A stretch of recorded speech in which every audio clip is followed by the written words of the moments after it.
everyone, and welcome to our Global Industry Spotlight here at 2112, Chicago's first music, film, and tech incubator. My name is Daniel Crane. I am the Director of Programming at the Center for Creative Entrepreneurship. We are here to connect with you, network, and discuss business and all things creative entrepreneurship.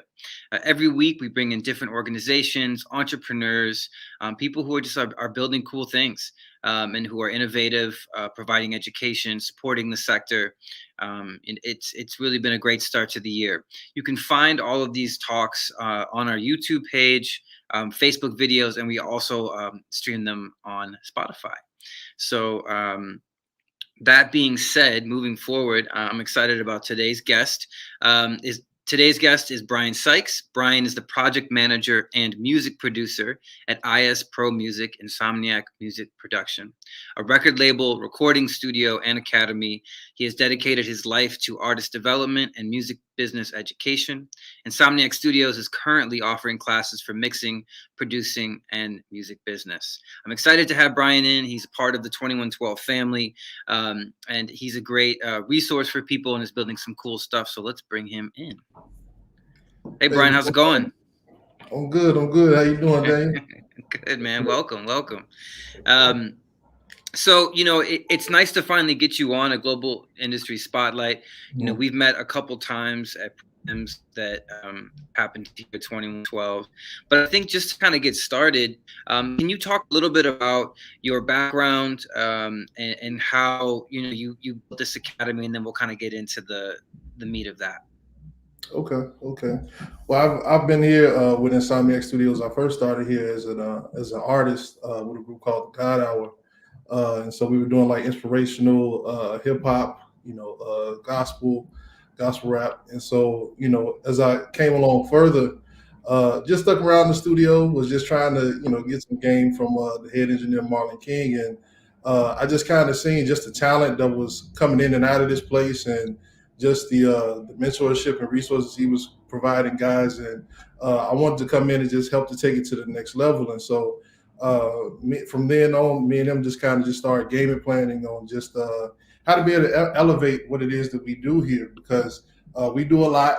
Like we've been told from a lot of people at 2112, just the sheer fact of it just not being known throughout the city of Chicago. And so my mission when I came on in 2018 was just to do just that, like, let's shine a light on what it is that we're doing, but let's also build a community to really help, young artists and producers to take their skills to the next level.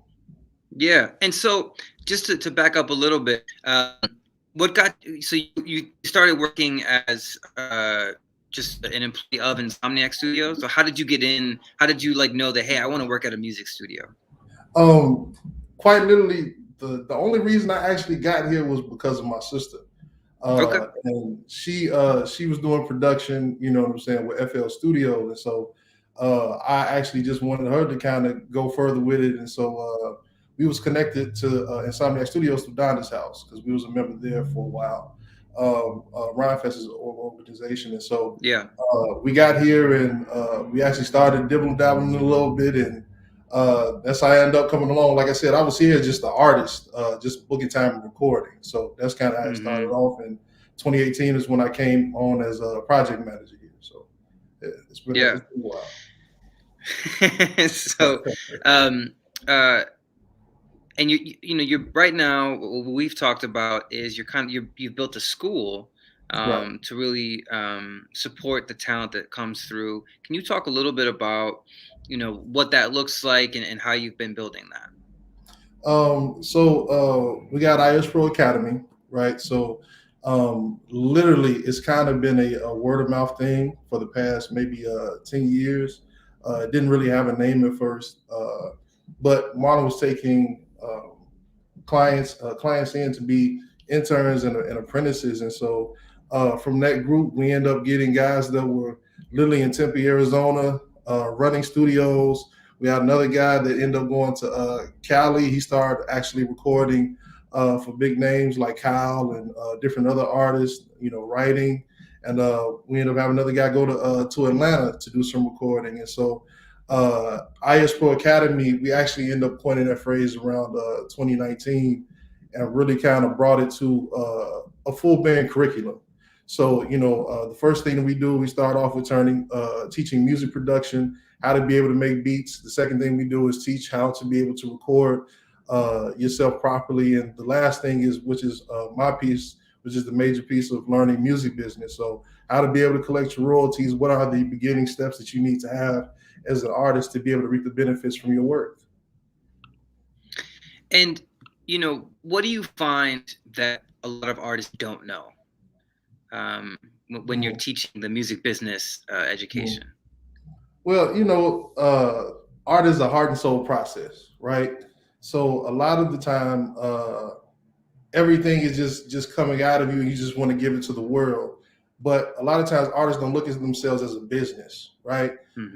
You're actually performing and providing a service for people, right? Whether you're making them feel good, whether you're making them dance, whether you're helping them through a hard time, that is a service, right? And so the next thing that I actually have them realize is that, this is something that you're selling, so you should be able to make what you're worth off of what it is that you're selling, learning to market yourself, learning to be able to take account of, no, every lyric that you actually write, there's a copyright that goes to that.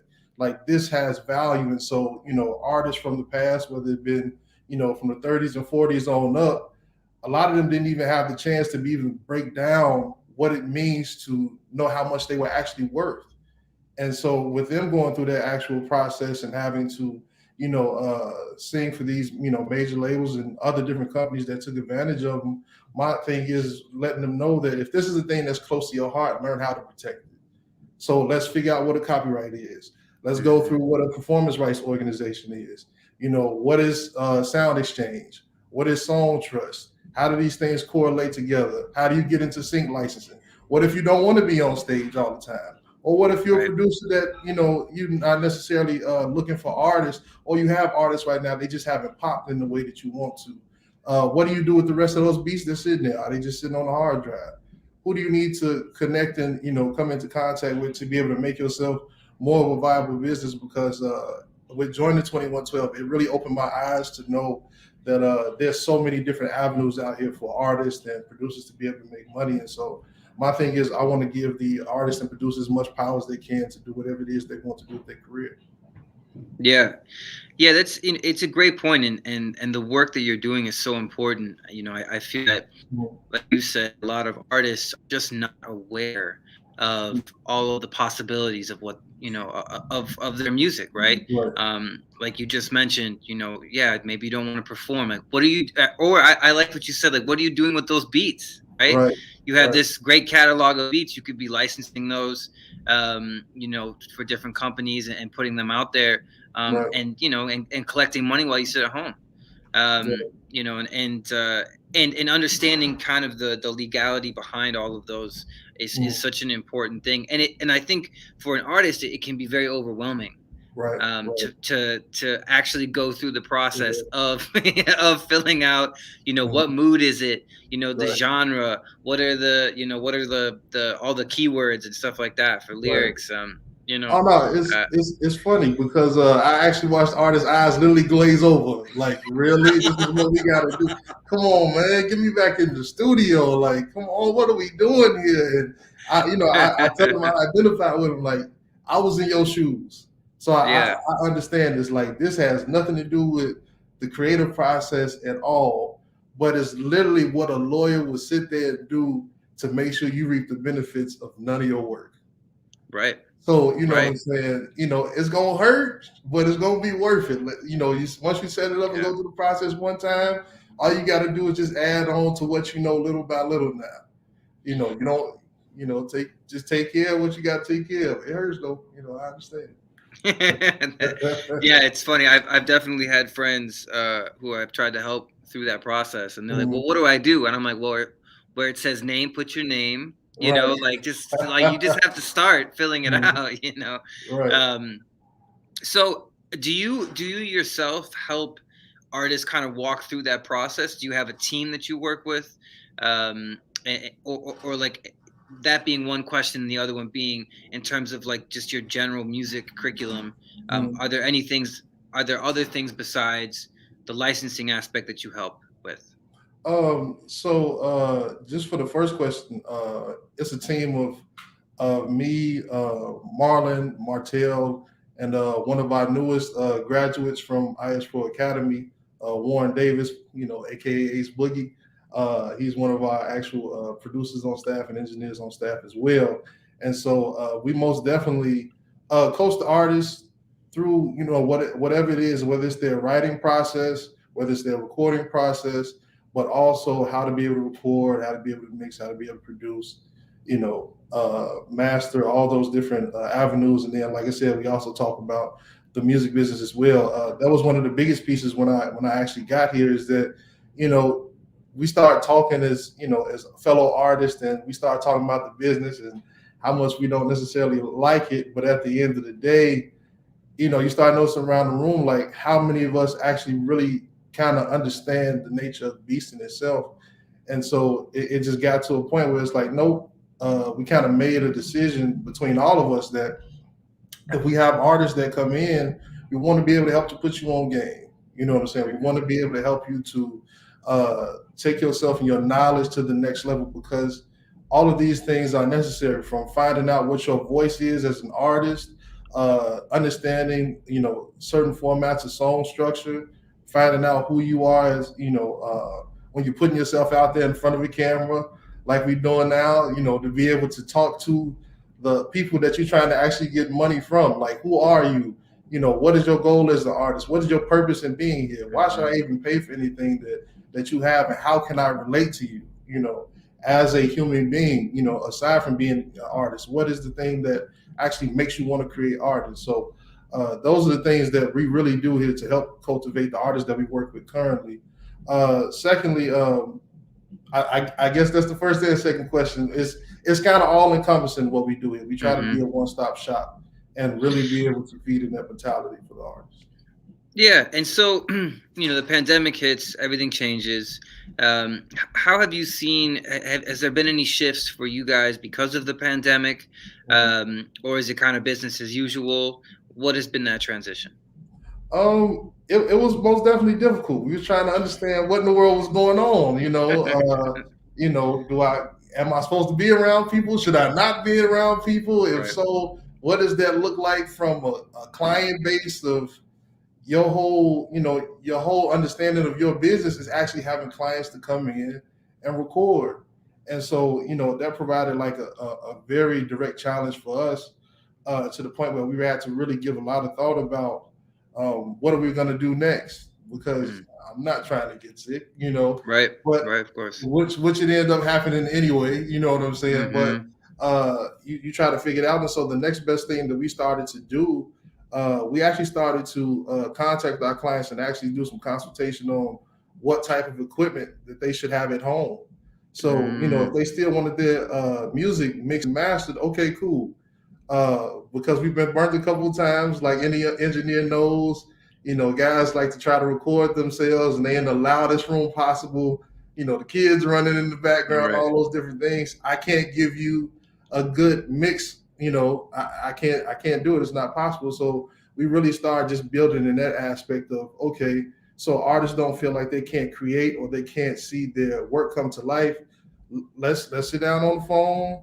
Let's talk about the different equipment that you can get, whether it's the microphones or, whether it's speakers or, all those different things, whatever tools that you need, Pro Tools or Ableton. And, let's go through that process. And then we start kind of looking more into our, pushing more of our production. So, let them know, all right, you need beats at home. All right, here are beats over here. What type of beats are you looking for? Let's get into that. And so what has been a blessing, though, I have to give a shout out to Tiffany from SECC. We end up working on a grant here, which I'm actually in our second room here, which is the classroom, to be able to help just to work further to bring ISPro to life. And so once we start learning the parameters of how to be able to navigate the pandemic, we actually start having some students come in, of course, masked up and everything like that. Right. No more than 3 or 4 students at a time. But it really helped us to step up also our online game, also as far as being able to teach this program, through Zoom. Thank God for Zoom. Who knew it existed before then? Because, right, absolutely. If it didn't, a lot of Mm-hmm. things, StreamYard also as well, Right. it would have cut off a lot of business just from the sheer ability not to be able to talk to people. Mm-hmm. And that's what we're in the business of, right? That's how we Right. transfer information. So, Yeah, uh, that's exciting. yeah. Hmm. And right now, so um, hopefully we're coming out of this thing. What's up next for ISPro Academy and Insomniac Studios? ISPro Academy, we're just looking to partner up with different schools to actually be able to teach the program and make sure that we pass this on to kids that are actually in CPS Mm, because there's a lot of talent there. There's a lot of talent there. And a lot of times, whether it's due to budget cuts or whether it's due to lack of resources, they don't get a chance to get exposed to uh, this information or even the technology to be able to do what it is that they need to do.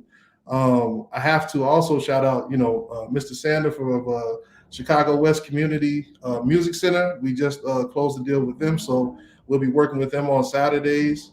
We were working with their youth, so we're going to take them through the program, the 12-week program, and uh, actually get them to be able to put some beats together and put some things out on Bandcamp, learn music business also as well.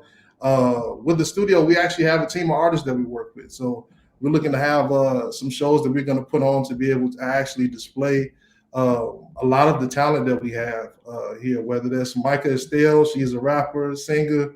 Please go check it out. El Virtuoso, she dropped a project last year also as well in the fourth quarter. Keenan Davis, Rich the Pit, Sunny Trio. So yeah, we're going to take those artists that we have, Martell DB, and we're going to start doing some shows, limited capacity, being able to actually shoot them, and whether it's putting it on Facebook, IG, or other people that we actually have some deals in the workings with. So that's what we look forward to doing, and also coming through on some music licensing. Shout out to Dave, rest in peace, most definitely Parker Lee Williams, because they actually came and gave us the game with Who's the Boss to really start thinking about sync licensing in a very serious way. So that's what yeah, we're looking forward to. We're looking to take over Chicago with ISPro Academy. That's what we want that's to do. great. Yeah, I mean, Brian, kudos to you and your team. The work that you're doing is so important. Not only from like an artist development standpoint, but giving people access and showing them the possibilities. I think is really powerful, especially youth. Mhm. You have to see it first to know you can do it. Right. I've heard that a lot recently, Mhm. and definitely wishing you and your team, you know, but the best of luck and success, with expanding the academy, Appreciate you. getting more schools on board. I know that we're always in contact with 2112, and definitely here to support you. Yes, sir. One thing I was thinking about, in terms of licensing, I watched uh, this documentary on Netflix about the Lion King song "In the Jungle," Right. and there's a 60. I don't know if you've seen it, but there's a 60-bar that was recorded by a South African artist in like Mhm. 1939 or something like that, Mhm. and that loop has generated like $16 million, right? Yeah, yeah, and, yeah. and the whole documentary is about how the family, you Mhm. know, was still living in squalor, right? Mhm. Even Right. though the dad had recorded this record, and this record had then, I mean, the whole thing is completely insane. But I think, Yeah. and then it became a huge hit through Disney, and Mhm.